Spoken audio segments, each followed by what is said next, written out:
6 de octubre, cita bíblica, Marcos 10, 2, 16, del libro Hablar con Dios, el tema la santidad del matrimonio.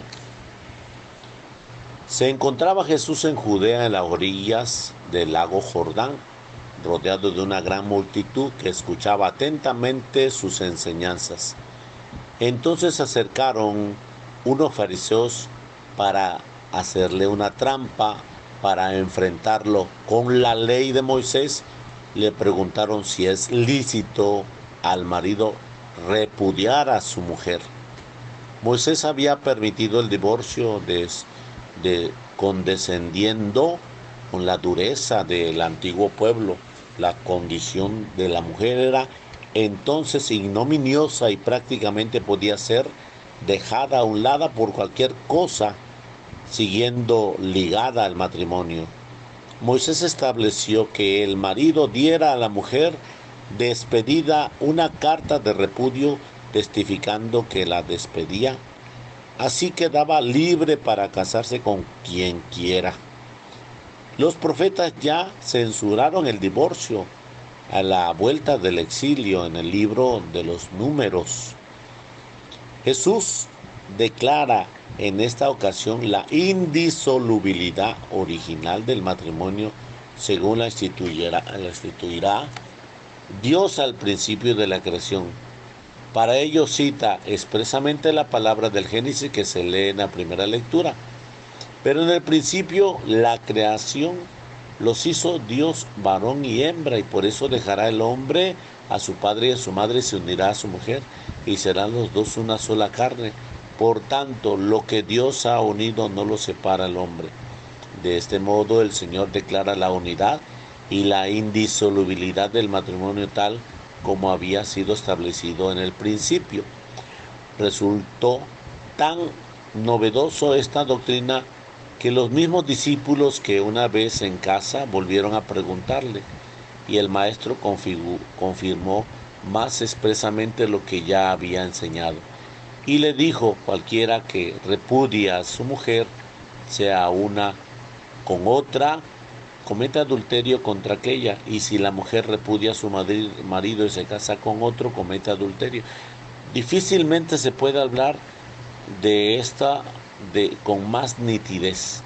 Sus palabras están llenas de una claridad deslumbradora. ¿Cómo es posible que un cristiano pueda cuestionar estas propiedades naturales del matrimonio y sigan proclamando que imitan y acompañan a Cristo?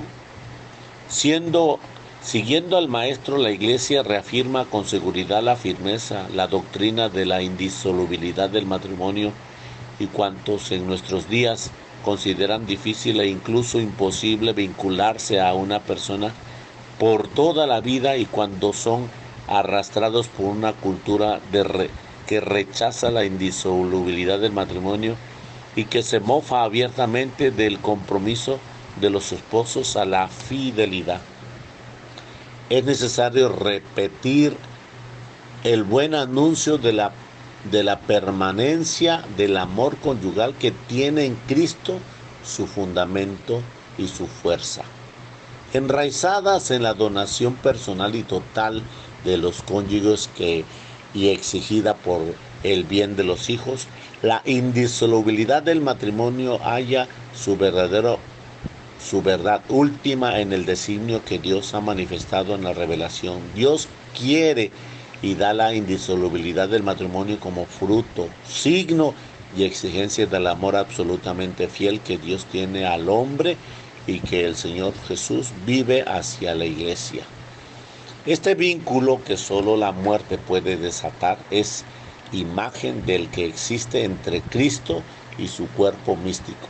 La dignidad del matrimonio y su estabilidad por su trascendencia es la familia en los hijos y en la misma sociedad. Es uno de los temas que más importa defender y ayudar a que muchos lo comprendan. La salud moral de los pueblos está ligada al buen estado del matrimonio. Cuando éste se corrompe, bien podemos afirmar que la sociedad está enferma, como cuando en Sodoma y en Gomorra, quizás gravemente, delicada. De aquí la urgencia que todos tenemos en rezar y en velar por las familias. Los mismos escándalos que desgraciadamente se producen y se divulgan puede ser ocasión para dar buena doctrina y ahogar el mal en abundancia de bien. Hay dos puntos capitales en la vida de los pueblos: las leyes sobre el matrimonio y las leyes sobre la enseñanza. Y ahí los hijos de Dios tienen que estar firmes, luchar bien y con nobleza por amor a todas las criaturas. Al elevar Jesucristo el matrimonio y la dignidad del sacramento, introdujo en el mundo algo completamente nuevo. La transformación que obró en la institución meramente natural fue de tal importancia que la convirtió en algo hasta en este momento insospechable.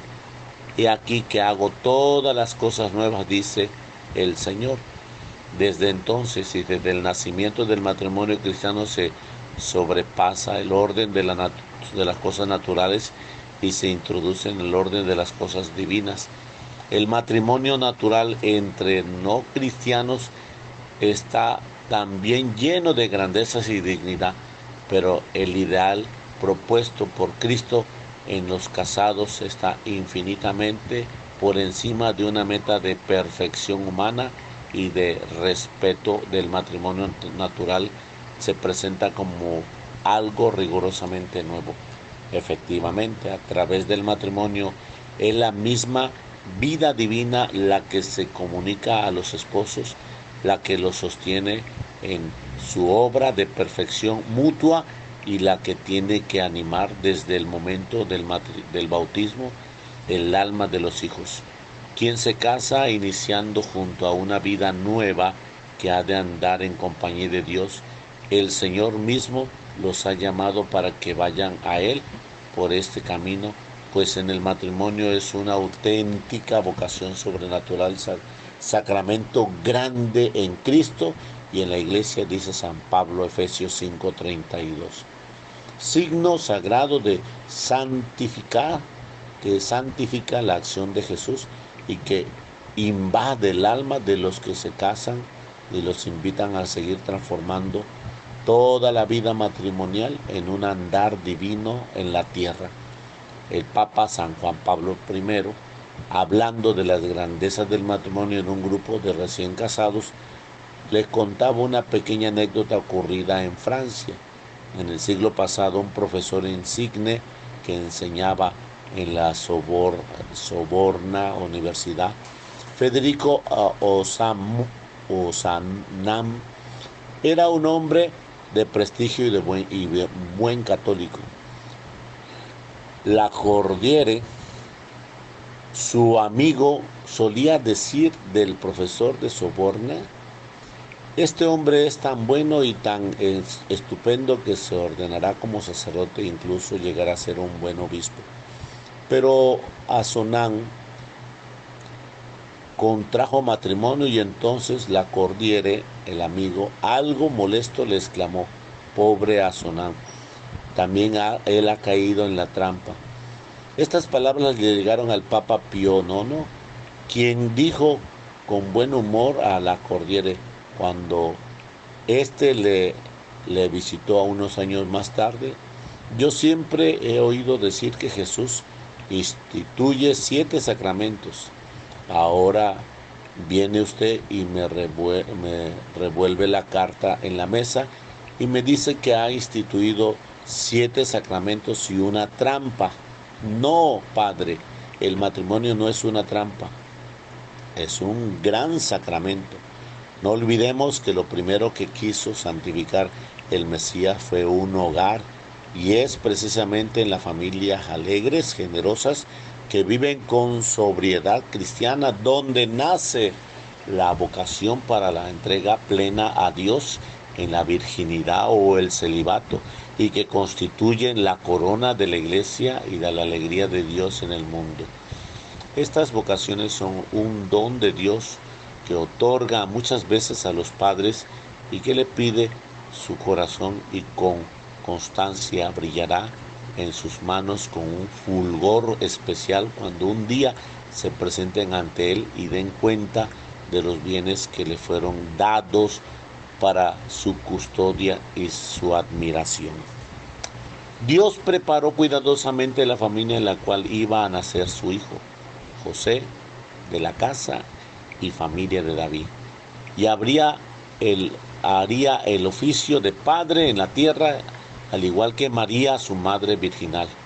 Quiso el Señor reflejar en su propia familia el modo en que habría de nacer y crecer su hijo en el seno de una familia establemente constituida y rodeada de su protección y cariño humano y divino. Toda familia, que es la célula vital de la sociedad y en cierto modo de la misma iglesia, tiene una entidad sagrada y merece la veneración y solicitud de sus miembros de la sociedad civil y de la iglesia entera. Santo Tomás llega a comparar la misión de los padres a la de los sacerdotes, pues mientras estos contribuyen en el crecimiento sobrenatural del pueblo de Dios mediante la administración de los sacramentos, la familia cristiana provee a la vez a la vida corporal y espiritual, lo que se realiza en el sacramento de matrimonio, en el que el hombre y la mujer se unen para engendrar la prole y educarlos en el culto de Dios. Mediante la colaboración generosa de los padres, Dios mismo aumenta y enriquece su propia familia, multiplicando los miembros de la iglesia y la gloria que de ella recibe. Bendita Sagrada Familia, San José, Jesús y María, en este día 6 de octubre, la bendición de Dios Todopoderoso, Padre, Hijo y Espíritu Santo.